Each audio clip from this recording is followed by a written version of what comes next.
Hola, ¿qué tal? Mi nombre es José Ángel Morales Payares, estudiante del Instituto Tecnológico de Tijuana en la modalidad semipresencial.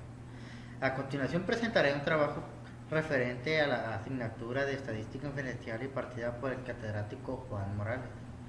En este trabajo se apreciarán dos unidades. La unidad uno, que está dividida en dos temas. Proseguiremos con la unidad uno. Va a estar conformada por la realización de un video de 45 minutos como tiempo mínimo, más la resolución de problemas del libro de estadística que estaremos utilizando, y nos apoyaremos en la herramienta de Minitab. Proseguimos con un glosario básico donde vamos a ver palabras claves como lo son datos, son conjunto de información recolectada. Estadística es la ciencia que se encarga de planear estudios y experimentos, seccionar datos y luego organizarlos, resumirlos, presentarlos, analizarlos e interpretar dicha información para extraer conclusiones en base a estos mismos. Población es el conjunto completo de todos los elementos. Puntuaciones, personas, mediciones, etcétera, que se someten a estudio. Es un conjunto es completo que incluye todos los objetos que se estudiarán. Censo es el conjunto de datos de cada uno de los miembros de la población. Muestra es un subconjunto de miembros seleccionados de la población. Proseguimos con el tema 1.2, pensamiento estadístico. En esta sección se introducen los principios básicos del pensamiento estadístico que se utilizarán a lo largo del libro que ya mencionamos anteriormente, ya que realizaremos un análisis estadístico con los datos que hemos reunido o examinaremos uno realizado por alguien más. Y se nos muestra factores importantes como es el contexto de los datos, fuente de los datos, método de muestreo, conclusiones e implicaciones prácticas. Proseguimos. La estadística implica el análisis de datos, por lo que iniciaremos estudiando los datos de la tabla 1.1. Tenemos dos términos o valores X y Y nos dan cierta cantidad de valores. De ahí proseguimos con un ejercicio. Son los ejercicios de la página de número 8, número 9 y número 10. Utiliza el sentido común para determinar si el acontecimiento descrito es A, imposible; B, posible pero muy improbable; y C, posible y probable. Iniciamos. 8. Multa por exceso de velocidad mientras conducía a su casa en Connecticut. David Letterman fue multado por conducir a 205 millas por hora en una ruta con un límite de velocidad de 55 millas por hora. Posible pero muy improbable. ¿Por qué muy improbable? Porque para que un vehículo alcance esta velocidad tendría que estar categorizado en un vehículo deportivo para alcanzar dicha velocidad. Proseguimos. Número 9. Semáforos. Mientras conducía por la ciudad, Mario Andretti se encontró 3 semáforos consecutivos y todos estaban en verde. Esto es muy posible y probable, ya que, como sabemos, los semáforos están determinados para que las luces duren determinado tiempo de lapso, por lo que puede haber veces en las que se sincronicen y encuentres varios semáforos en verde a la vez. Pregunta número 10. Día de Acción de Gracias. El próximo año el Día de Acción de Gracias caerá el lunes. Esto es imposible, ya que esta es una celebración que siempre se celebra los jueves. Proseguimos. 1.3. Tipos de datos. Datos cuantitativos y categóricos. Proseguimos. Los datos cuantitativos consisten en números que representan conteos o mediciones. Y los categóricos consisten en nombres o etiquetas que no son números y por lo tanto no representan ni conteos ni mediciones. Proseguimos. Tipos de datos. Parámetros es una medición numérica que describe alguna característica de la población, y estadístico es la que describe alguna característica de una muestra. Proseguimos. En el ejercicio 12, 5 a 12 determina si el valor dado es un estadístico o es un parámetro. Y nos vamos al ejercicio 8. Dispositivos para cruzar la calle en la ciudad de New York. Hay 3.250 dispositivos para cruzar las calles. Los peatones tienen que presionar el botón para que el dispositivo ubicados en la intersección de tránsito para controlar las luces de los semáforos. Se descubrió que el 77% de los aparatos no funcionan, según donde el artículo de Force and Safety in the New York 14 Punching Button de Matthew Lewis de New York Times. Esto podemos decir que es un parámetro, ya que, como leímos anteriormente, se refiere a una población, y aquí se nos está diciendo que la población total se descubrió que de todos solo una parte funciona, por eso se trata de un parámetro. Proseguimos. Proseguimos a analizar si es un estadístico o un parámetro. 10. Tabla periódico. El peso atómico promedio, la medida del peso atómico de todos los elementos de la tabla periódica, es de 134.355 unidades de masa atómica unificada. Esto también podemos decir que es un parámetro, ya que se refiere a todos los elementos que conforman la tabla periódica. Proseguimos. En el ejercicio, con la siguiente instrucción, en el ejercicio 3 a 20 determine si los valores dados provienen de un conjunto de datos discretos o continuos. 18. Presión sanguínea se elige de una mujer al azar y cuando se mide su presión sanguínea se obtiene una presión sistólica de 61 mgh. Podemos decir que es discreto, ya que yo particularmente creo que lo que diferencia estos valores es que los datos discretos no contemplan números completos y los continuos pueden contemplar decimales. Proseguimos.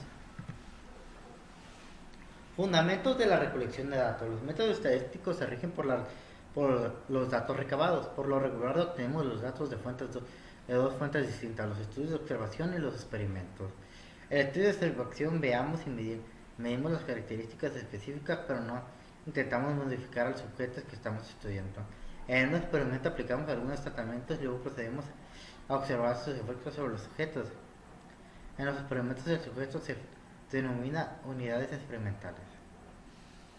Y esto nos da dos formas de pensamiento muy importantes, ya que podemos ver las reacciones sin interacción de terceros y el proceso natural para recolectar datos. Ahí proseguimos.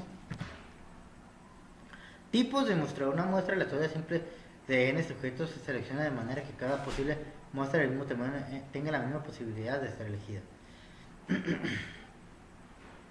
Una muestra aleatoria de los miembros de población se selecciona de forma que cada individuo tenga la misma posibilidad de ser elegido. Estos dos literalmente son lo mismo, simplemente que cuando nos referimos al simple nos referimos a que se hacen grupos de sujetos y bajo estos grupos es que se determinan las acciones a tomar. Por ejemplo, aquí dijéramos en muestra aleatoria que vas a realizar una medición de un brazo a tus familiares. Todos tienen la misma posibilidad porque todos son tu familia. En cambio, si te dijera el primero, muestra aleatoria simple, tengamos un grupo de 36 estudiantes, los vamos a dividir en 6 y de ahí, en base a la suerte, iremos escogiéndolos. Ahí ya la suerte no es la misma, ni las probabilidades de ser elegido. Una muestra probabilística implica seleccionar a un miembro de una población de forma de que cada elemento tenga una posibilidad conocida, aunque no necesariamente la misma de ser elegido, lo que es la aleatoria simple. Proseguimos. Otro tipo de muestreo. En el muestreo sistemático elegimos algunos de los puntos de partida y luego seleccionamos cada signo, es decir, cada 3 elementos de la población en el muestreo de conveniencia. Simplemente se utiliza. En el muestreo sistemático nos dice que seguimos secuencias para utilizar o para analizar la población cada 4, cada 3, como lo hace aquí, menciona el ejemplo. Y en el muestreo de conveniencia simplemente se utiliza resultados que sean fáciles de obtener. Proseguimos. En el muestreo estratificado los dividimos en la población en al menos dos subgrupos o estratos diferentes, de manera que el sujeto que pertenece al mismo subgrupo comparte las mismas características como el género, la categoría de edad, y luego obtenemos uno de cada nuestro subgrupo o estrato. Un muestreo estratificado proseguimos. Un muestreo por conglomerado. Primero dividimos el área de la población en secciones o conglomerados, luego elegimos al azar alguno de estos conglomerados y después elegimos a todos los miembros del conglomerado seleccionado. Esta es una forma muy particular de hacer un muestreo, ya que nos dice que dividamos en grupo y al azar te vas a basar en un grupo en específico para tomar los resultados. Muestreo por etapas múltiples. Los encuestadores profesionales y los investigadores gubernamentales a menudo recolectan datos utilizando cierta combinación de métodos básicos de muestreo. Un deseo de muestreo de etapas múltiples implica la selección de una muestra de diferentes pasos, los cuales suelen incluir distintos procedimientos de muestreo. Proseguimos. Conocimientos estadísticos y pensamiento crítico. 3. Correlación y con el uso de datos del FBI, la Oficina de Alcohol, Tabaco y Armas de Fuego, Border Alcohol, Tobacco and the Firearms.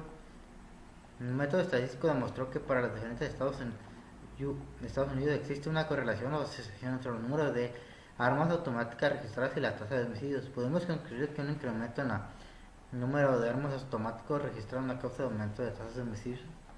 Y podremos reducir la tasa de homicidios disminuyendo el número de armas automáticas registradas. Bueno, este tema en particular es algo controversial, ya que es un sí y un no. En la pregunta uno dice, ¿podemos concluir que es un incremento? A su vez sí, porque al tener una forma más fácil y viable de obtener algún tipo de armamento de una manera más fácil, incrementa el tipo de, por ejemplo, accidentes, que es una de las causas que toma un pequeño porcentaje en el tipo de decesos o homicidios que puedan ocurrir por disparos por accidente o el uso de armamento de fuego de forma incorrecta. También podemos decir que reduciríamos la tasa de homicidios, sí, pero también hay que considerar que hay muchas armas de fuego que no están registradas y están de forma ilegal.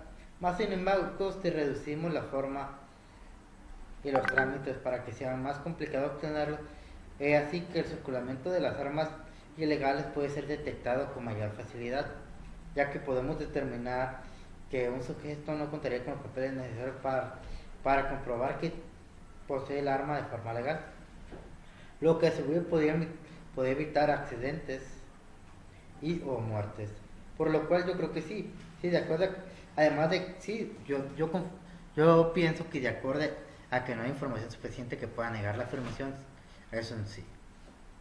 Proseguimos. En el ejercicio 5 a 8 utiliza el pensamiento crítico para elaborar una conclusión alternativa o correcta. La prueba sesgada en el caso judicial de Estados Unidos contra la ciudad de Chicago, un grupo mayorista falló en el examen para ocupar el cargo de capitán de bomberos con una tasa mucho más alta que el grupo mayorista. Conclusión, el examen estaba sesgado y provocó que los miembros del grupo minorista tengan una tasa de falla mucho más elevada. Otra conclusión que se le puede dar a esta situación es que estamos hablando de un grupo mayorista y minorista, por lo cual podemos proponer el escenario hipotético en el que el grupo mayorista elevó la nota del examen para hacer que el grupo minorista fallara. ¿Cómo se eleva la nota? Ya sabemos que la mayoría de los exámenes se hacen por promedio bajo estadísticas, por lo cual si un gran número de individuos se establecen en cierta nota establecida, pueden hacer que la media del examen suba o baja para preferencia, ya que si la mayoría de los individuos tuvo el 90% de los aciertos, esto haría que si un grupo mayorista tuvo 80 o 70 se viera perjudicado debido a que la media se elevó y el promedio para pasar la prueba sea más alto, por lo cual pudo ser uno de los factores por el cual el grupo minorista se vio afectado y no pudo pasar dicha prueba. Esa es la conclusión que yo le doy a este problema. En el ejercicio 9 a 20 utiliza el pensamiento crítico para indicar lo que se les pide. Ejercicio 15. Casco para motocicletas. El Senado del Estado de Hawái celebró una audiencia para considerar una ley que obligaba a los motociclistas a usar cascos. Más sin embargo, algunos motociclistas testificaron que habían participado en choques donde los cascos resultaron ser inútiles. Y esto nos plantea una pregunta: ¿qué grupo importante no fue capaz de testificar? Y nos manda a revisar un artículo de la Selección of Excelencia Neumanía de Warner, Palmer and Bablum de Chan, volumen 11, número 2. Y ahí pudimos analizar que nos dice el artículo que las únicas personas a las que no se les permitió testificar fueron a los estudiantes por ser menores de edad y no contar con la edad necesaria para testificar en una corte o en una audiencia federal. Proseguimos. Ok. 1.5. Recolección de muestra de datos. Una muestra de respuesta voluntaria o muestra seleccionada es aquella donde los propios sujetos deciden incorporarse. Ejemplo, encuesta por internet o por correo. Donde es la típica encuesta que te llega y tú dices si contestar o no, por lo cual dice que es una respuesta voluntaria. Esto a su vez nos puede dar resultados un tanto favorables y a su vez un poco dudosos. Proseguimos. La desventaja de una muestra de respuesta voluntaria es que el tipo de muestra de respuesta solo se logra sacar conclusiones válidas sobre el grupo de gente específico que se decidió participar. Una práctica común consiste en afirmar o extraer conclusiones incorrectas acerca de una población más grande. Desde un punto de vista estadístico, una muestra de este tipo es defectuosa y no debe usarse para hacer afirmaciones generales sobre una población más grande. Como mencionaba anteriormente, es una forma muy... Sí te ayuda a recabar datos, más sin embargo, la validez de estos datos se ve perjudicada por la forma y el tipo de individuos que contestan la encuesta, ya que no conforman la población principal, sino un segmento de la muestra que puede ser totalmente distinto al público que tú quieres llegar o atraer con tu encuesta. Proseguimos. Correlación y casualidad.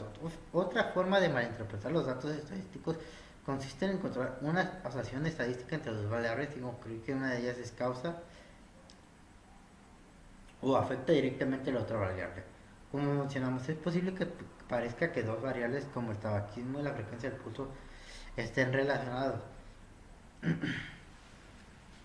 Esta relación se denomina correlación, sin embargo, incluso si descubrimos que los números de cigarrillos se relacionan con la frecuencia del pulmón, no podemos concluir que es una variable causa a la otra. En específico, una correlación no implica una casualidad.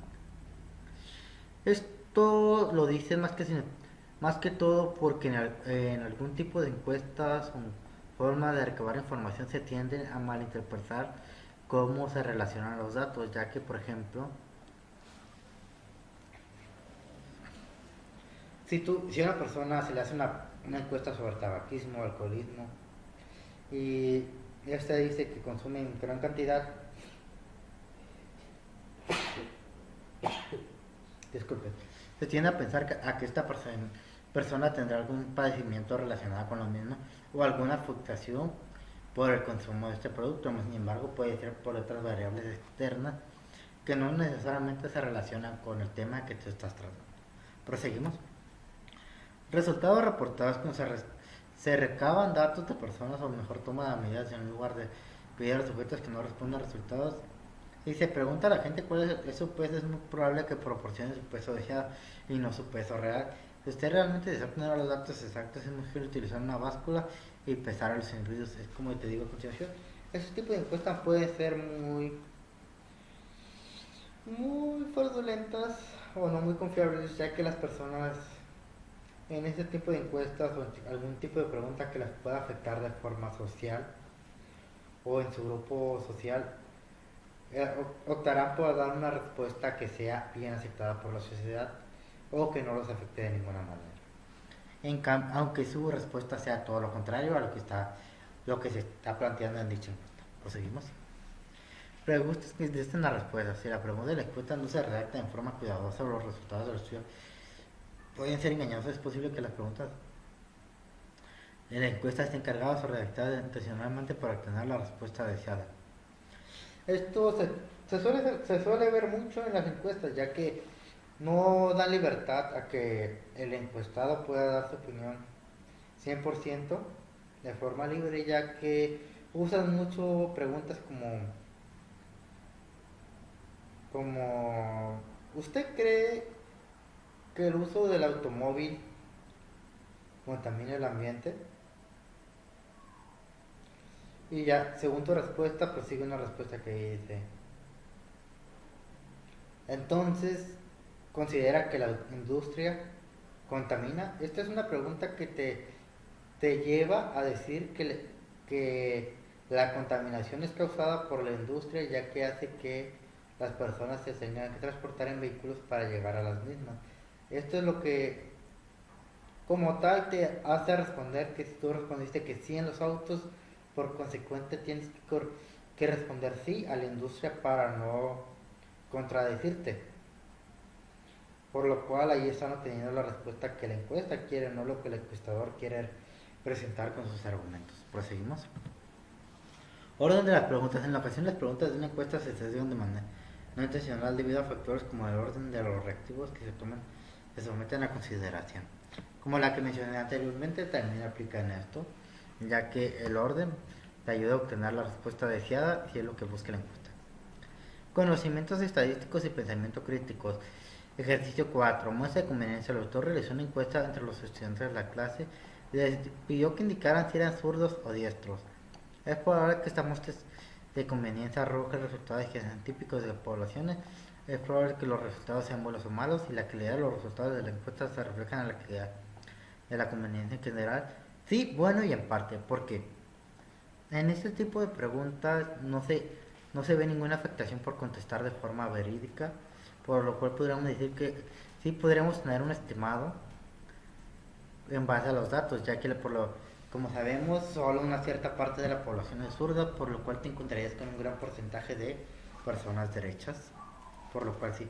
Los resultados podrían ser buenos, ya que realmente el tema que se está tratando es algo sencillo y típico para analizar, pero se podría comprobar como que dice, que dijera que la persona conteste con la izquierda o con derecha a dicha pregunta para verificar que la respuesta sea correcta. Y esta encuesta refleja la calidad de la muestra de conveniencia en parte, ya que nos está diciendo de forma objetiva que sí obtendrá el resultado, más faltaría obtener una verificación del mismo. Proseguimos. En el ejercicio 9 a 20 identifica el tipo de muestreo que se utilizó aleatorio, sistemático de conveniencia estratificado o por conglomerado. Un alumno del autor reanudó medidas de la longitud de brazos familiares.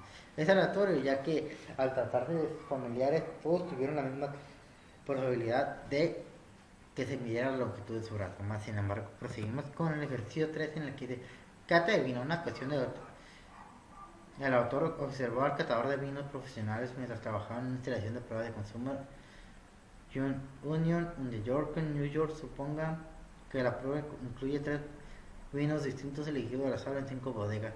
Esto es sistemático, ya que lo hacen eligiendo al azar bajo a un patrón designado. 3 vinos entre 5 bodegas, los cuales son los que se van a catar, por lo cual podemos decir que es sistemático, ya que siguen una secuencia para realizar dichas pruebas. Proseguimos. Ejercicio 21-27 se refiere a muestras aleatorias simples. Muestreo de estudiantes. Un salón de clases alberga 36 estudiantes sentados en 6 filas diferentes con 6 alumnos en cada fila. El profesor arroja un dado para elegir una fila y luego arroja nuevamente para elegir un estudiante específico de la fila. El proceso se repite hasta completar una muestra de 6 estudiantes. Este plan de muestra da como resultado aleatoria una muestra simple. Explique por qué. Es una aleatoria simple porque ya que no todos los individuos tienen la misma posibilidad de ser elegidos por los dados, ya que el estar dividido en grupos, al tirar el primer dado tendrían la misma posibilidad la mayoría, más sin embargo con el segundo dado estas posibilidades o porcentajes se reducen drásticamente, ya que se conformarían en un solo grupo. Proseguimos. 2.2. La distribución de frecuencia o tabla de frecuencia indica cómo un conjunto de datos se divide en varias categorías o clases al listar todas las categorías junto con el número de valores de datos que hay en cada una. Proseguimos. Definiciones importantes. Los límites inferiores son las cifras más pequeñas que pueden pertenecer a diferentes clases. Por su parte, los superiores son los más altos que pueden pertenecer a diferentes clases. Y las fronteras de clases son las cifras que se utilizan para separar las clases por si son los espacios creados por los límites de clase. Proseguimos. La marca de clase son los puntos medios de las clases. La anchura de clase es la diferencia entre dos límites inferiores de clase consecutivos o fronteras inferiores. Y nos muestra un ejercicio. En el ejercicio 5 a 8 identifique la anchura de clase, la marca de clase y la frontera de clase para la distribución de frecuencias. La distribución de frecuencias se basa en los datos del apéndice B.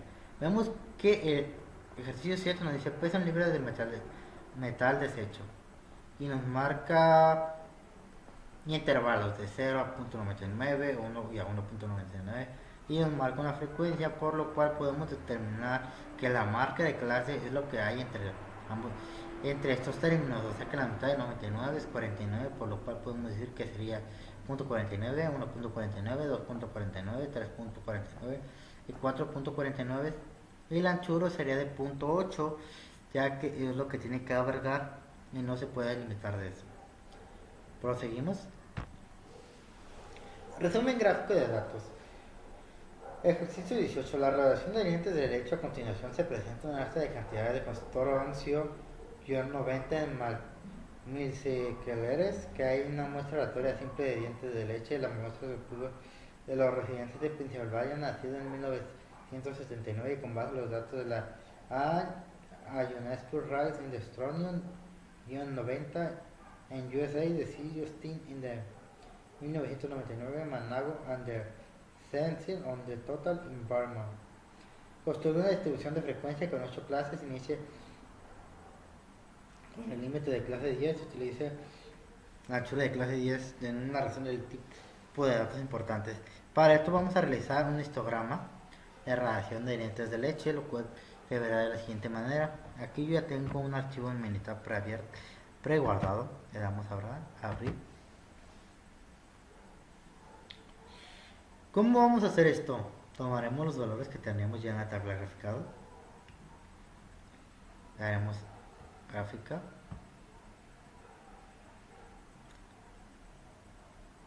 Histograma. Simple. Radiación de dientes de leche. Ponemos radiación de dientes de leche. Título. Le damos a aceptar.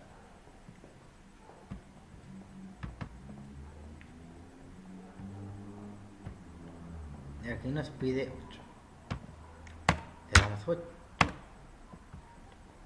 Aceptar, ya nos muestra los 8 valores.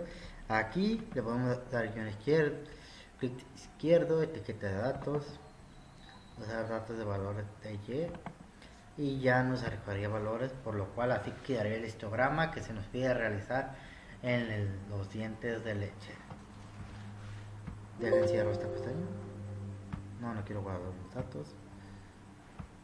No, le damos que no vamos a guardar. Y proseguimos con el ejercicio 24. Pesos de papel desechados como parte del proyecto de Harvard de la Universidad de Arizona. Se analizó la basura desechada de 62 hogares. Remítase los 62 pesos de papel en un conjunto de datos de 22 de apéndice B y construye una distribución de frecuencia. Inicie con una límite inferior de clase de 1 libra y utilice una anchura de 4 libras, para lo que pesos de papel desechados en una distribución normal. Compara los pesos del papel desechado con el ejercicio anterior de frecuencia del ejercicio 7. De acuerdo a la anchura de clase, el límite superior de la clase de 1 a 4 libras, podemos determinar que la cantidad de desechos es mucho mayor si se realiza una tabla comparativa, la cual se vería de la siguiente manera. Esto para realizar el siguiente histograma, donde podemos analizar los pesos de papel. También podemos observar que los intervalos del peso de papel son más grandes. Esto ya lo tenemos previamente guardado en este archivo Minitab.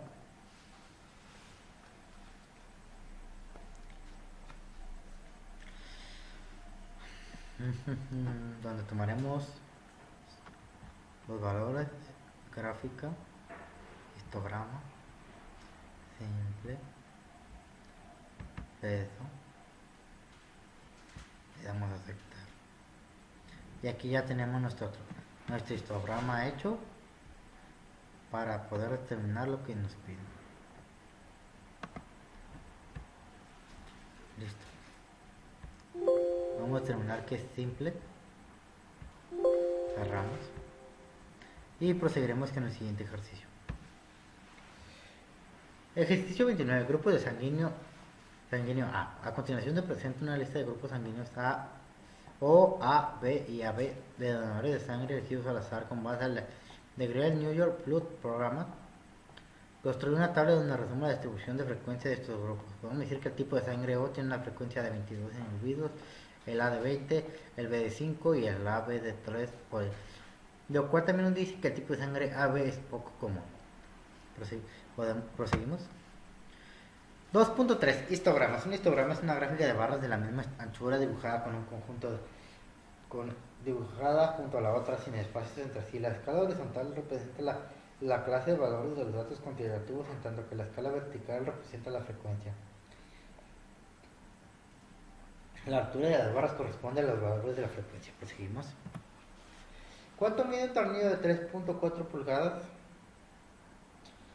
Utiliza una distribución de frecuencias del ejercicio 23 en la sección 2.2 para construir un histograma. ¿Qué sugiere el histograma sobre la longitud 3 cuartos que se afirma en la etiqueta del empaque que contiene el tornillo? lo cual nos quedará de la siguiente manera. Para esto vamos a realizar el histograma en el programa Minitab, utilizando este archivo que ya tenemos previamente guardado.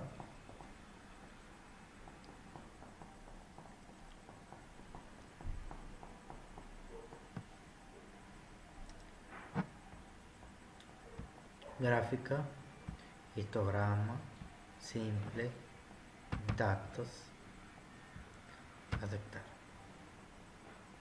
Y así es que como queda el histograma que se nos pide. Proseguiría a ponerle la etiqueta de datos para que todo quede más claro. Lo cerramos y proseguimos con el ejercicio 16. Peso de papel desechado. Utilice la distribución de frecuencia del ejercicio 24-2.2 para construir un histograma. Parece que el peso del papel tiene una distribución normal. Esto es lo que ya vimos anteriormente en el ejercicio anterior. Simplemente aquí estamos comprobando que el histograma muestra que la frecuencia tiene una forma descendente ascendente, por lo cual podemos decir que es una distribución normal. Proseguimos. Ejercicio 17. Puntuación otorgada por fijo. Utilice la distribución de frecuencia del ejercicio 25 en la sección 2.2 para construir un histograma. Parece que el resultado de la distribución no es normal porque podemos apreciar que es normal también, ya que vemos que las variaciones en la frecuencia por las rupturas dadas en las barras nos permiten determinar los valores específicos del crédito fijo. Proseguimos con 2.4. Gráficas estadísticas. En el ejercicio 5 a 8 utilice la cantidad de electrodos-90 de miliqueleres en una muestra aleatoria simple de dientes de leche. Los datos se obtuvieron de los residentes de Pensilvania. Y nos dice 5. Grafique los puntos. Construye una gráfica de puntos de la cantidad de distribución que requiere la gráfica de puntos acerca de la distribución de cantidades, la cual nos quedará de la siguiente manera. Para esto lo vamos a realizar en la herramienta Minitab. Le vamos a abrir.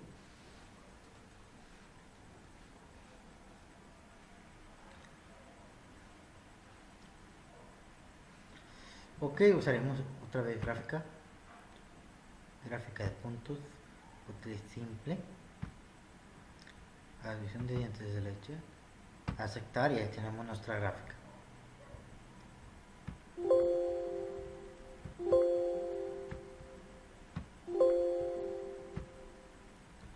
Proseguiremos con el siguiente ejercicio. 7. Polígonos de frecuencia. Construye un polígono de frecuencia para las cantidades de estroncio en un eje horizontal. Use los valores de marca de clase de los intervalos de clase de distribución de frecuencias, el cual nos quedará de la siguiente manera. Proseguimos. Ejercicio 13. Gráfica de Pareto para la matrícula de licenciatura en la tabla 2.9 basada en datos de la USA National Center for Education Statistics. Se muestra la distribución de matrícula de estudiantes con licenciatura. Construir una gráfica de Pareto con los datos de la tabla. Y se nos muestra la frecuencia relativa publicada del año 2, del año 4, privada del año 2 y año 4. En el ejercicio 21-22 utilizo los datos pareados del apéndice B para construir un diagrama de expansión. El consumo de energía y la temperatura del conjunto de datos. Todo se utiliza las 22 temperaturas promedios diarias y las 22 cantidades correspondientes de energía en kilowatt por hora. Representa la temperatura en el eje horizontal con base en los resultados. Existe una relación en la temperatura diaria y la cantidad de economía. Trate de identificar una razón por la que existe o no una relación, lo cual nos quedará de la siguiente manera. Vamos a realizarlo en la herramienta Minitab.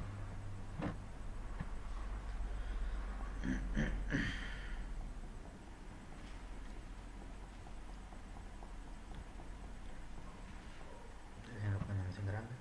Ok, aquí tenemos gráfica de expansión, simple, X y Y, temperatura de área X, Y y consumo X. Aceptar. Aquí se nos muestra la gráfica. Vamos a poner los valores.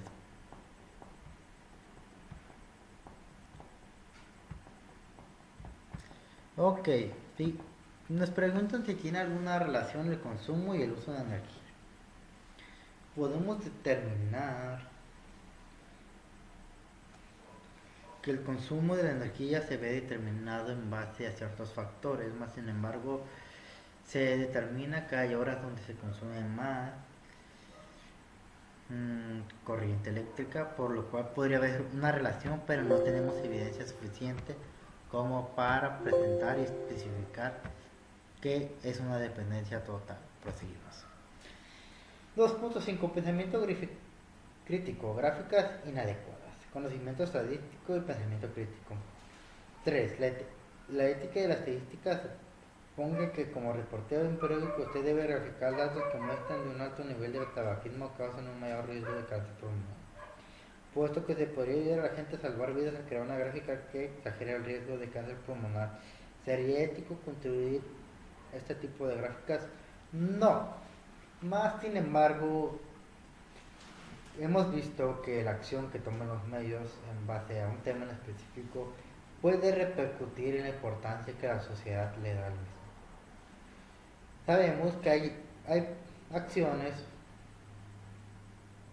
o conductas dañinas para el ser humano, más sin embargo se siguen realizando más consecuentes. Si se tiene alguna advertencia severa sobre este mismo, causa una repercusión, lo que puede disminuir el uso de estas acciones, por lo cual fue principalmente utilizado por ejemplo, aquí no se refiere al tabaco, ya que al utilizar las nuevas advertencias que vienen en los paquetes es una forma de decirle al individuo que es una de las consecuencias de usar de forma exagerada este producto, por lo cual éticamente no es correcto, más sin embargo se utiliza en la era actual en la que estamos. Proseguimos.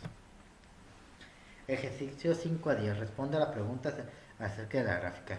La gráfica de salarios de profesores. Observe la gráfica donde se comparan los salarios que reciben profesores de uno u otro sexo en la universidad privada con base de datos del Departamento de Educación de Estados Unidos. ¿Qué impresión crea la gráfica? Describe los datos de forma imparcial. Si no es así, construye una gráfica que describe los datos de forma objetiva.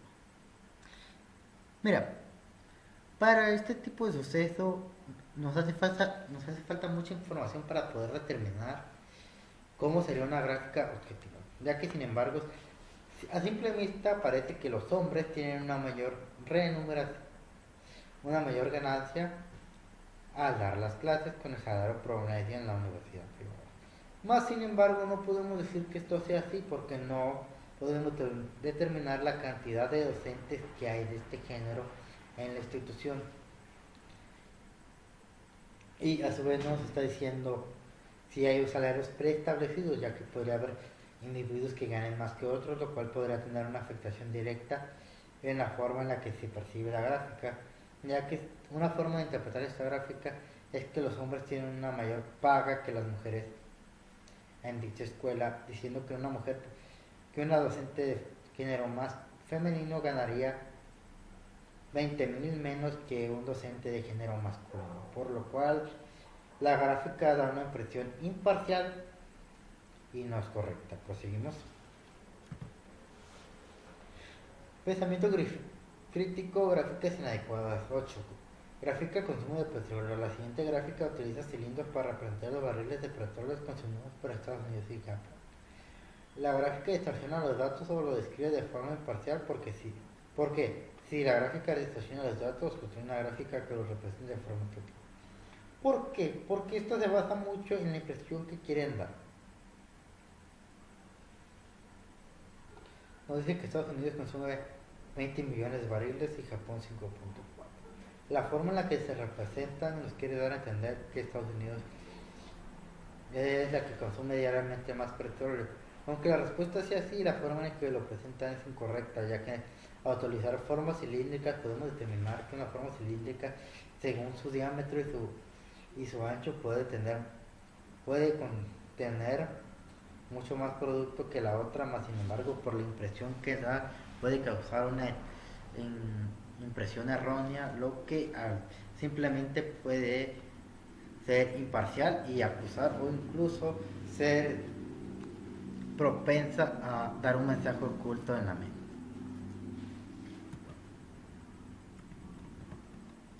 Bueno, por mi parte, en esta unidad vemos muchas cosas importantes. Antes de despedirme quisiera recabar un poco. Estos Dos unidades en específico yo siento que fueron muy importantes, las que conforman la unidad uno.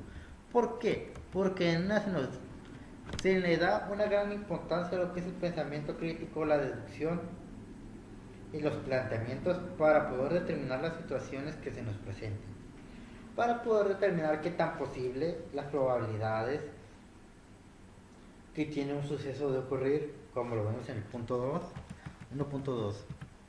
O tipos de datos, cómo son los datos y cómo se categorizan. Datos cuantitativos, cualitativos, en base a qué números, grupos, sujetos, y a su vez da una serie de contraste con cómo obtener estos datos y tipos de muestreo, cómo utilizar muestreo para obtener los datos que sean de forma correcta y eficiente. También nos dice que hay tipos de muestreos que no son tan eficientes para te ayudan a obtener datos y que el uso correcto de esta información puede ser muy efectivo también, pero muy perjudicial si es llevado de la manera incorrecta. También nos dice que la forma en la que se realizan dichos muestreos tiene que ser de forma concisa, precisa y ordenada. Vamos a dar un ejemplo. En las encuestas, las preguntas tienen que estar realizadas de forma correcta, en el orden correcta y para obtener la información correcta. Proseguimos en el punto 2, es donde se le da una mayor relevancia a la forma de aplicar las informaciones, por ejemplo, una distribución, ya que nos permite determinar en base a intervalos y las frecuencias de los términos, valores específicos, para poder representarlos de forma ordenadas y precisas en un histograma, una gráfica de puntos, en unas tablas, en un diagrama de dispersión. Bueno, por mi parte es todo, muchas gracias, espero que haya sido de tal.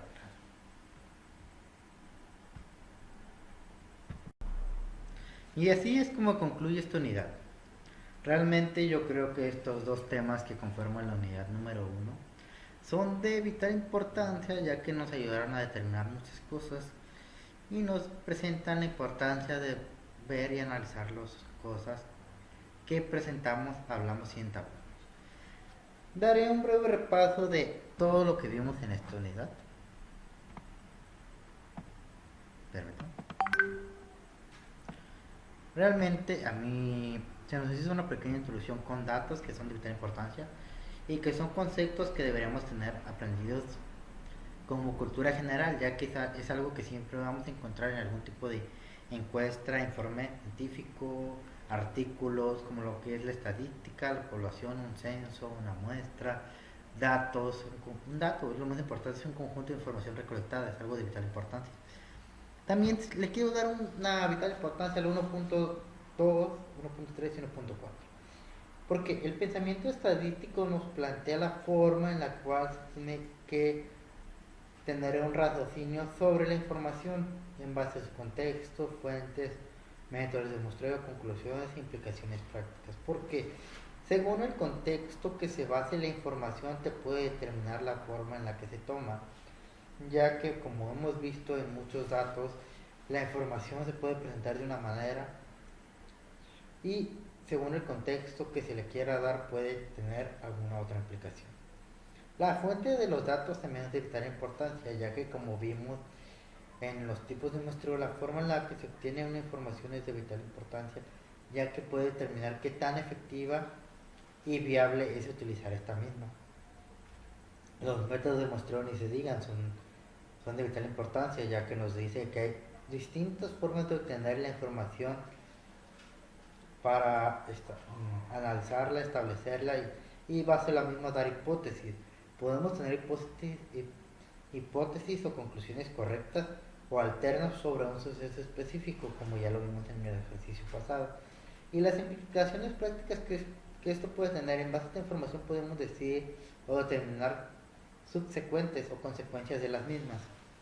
Como lo es el pensamiento estadístico y los tipos de datos cuantitativos y categóricos, nos dice que se analizan los datos según valores o términos, como es el 1, 2, 3, los números reales, y datos categóricos según un conjunto de valores específicos que no tienen que ser necesarios números, pueden ser un conjunto de partidos políticos, republicanos, demócratas, o a cualquier otro tipo de organización o conjunto de lo mismo.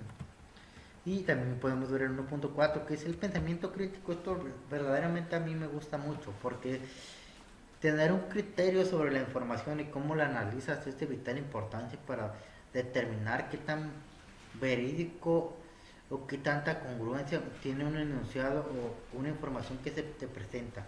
Ya que, por ejemplo, se nos preguntaba en este ejercicio: multa por exceso de velocidad. Mientras se conducía en su casa con Connecticut, David Letterman fue multado por conducir a 205 millas por una ruta con un límite de 55. Esta, cualquier persona, si no analizara detenidamente, podría decir que es posible y probable. Más sin embargo, hay que analizar que 205 millas por hora corresponden más o menos a 200 puntos, 205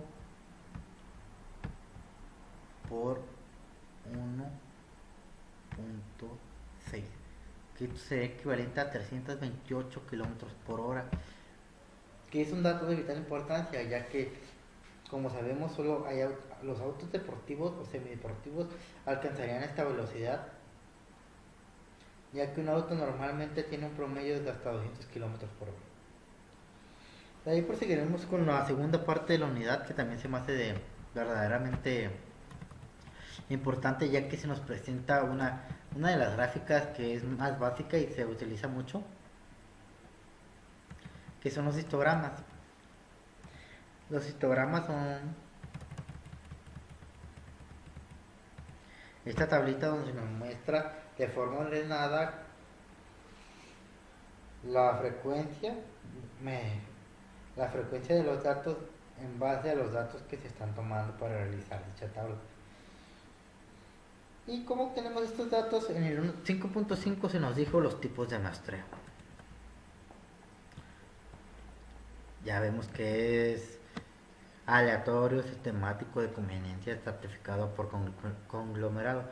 El sistemático, como ya se nos presentó, sigue una secuencia o un conjunto de números semejantes para realizarse. El de conveniencia es el que tú buscas para obtener la respuesta que deseas.